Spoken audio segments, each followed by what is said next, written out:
নমস্কার ফ্রেন্ডস, সবাইকে সাহাস cooking blogs চ্যানেলে স্বাগতম। আজকের রেসিপি হচ্ছে সর্ষে দিয়ে পাবদা মাছ। এই রান্নাটি খেতে কিন্তু দারুণ হয়। সম্পূর্ণ ভিডিওটি দেখতে থাকুন। এখানে নিয়েছি কিছু পাবদা মাছ আর আস্ত জিরে, কিছু সাদা সর্ষে, 4টার মতো কাঁচামরিচ একসাথে করে বেটে পেস্ট করে নিয়েছি। প্রথমে কড়াইতে পরিমাণ মতো তেল দিয়ে দেব। তারপর পাবদা মাছগুলোতে হলুদের গুঁড়ো, মরিচের গুঁড়ো, পরিমাণ মতো লবণ দিয়ে ভালোভাবে মাখিয়ে একের পর এক কড়াইতে দিয়ে দেব।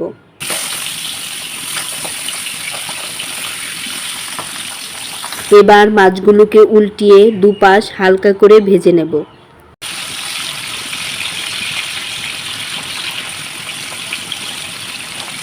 মাছগুলো ভাজা হয়ে গেছে, এখন নামিয়ে নেব।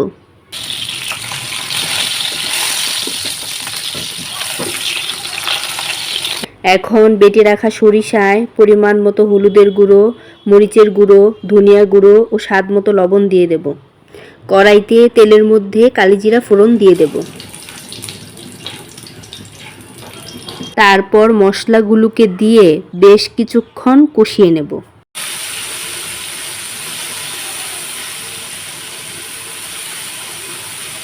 মশলাতে তেল উঠে এসেছে, এখন পরিমাণ মতো ঝোল দিয়ে দেব।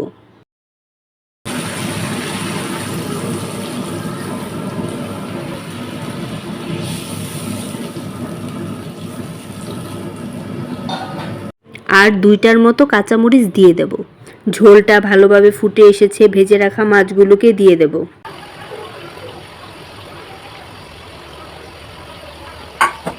এখন 5 মিনিটের জন্য ঢাকনা দিয়ে ঢাকা দিয়ে দেব। এখন আমার পাবদা মাছ রান্নাটা হয়ে গেছে।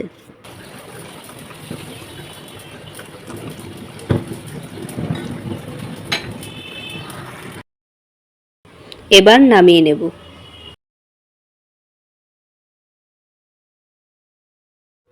এখন হয়ে গেল আমার সর্ষে পাবদা। কেমন হয়েছে জানাবেন কিন্তু।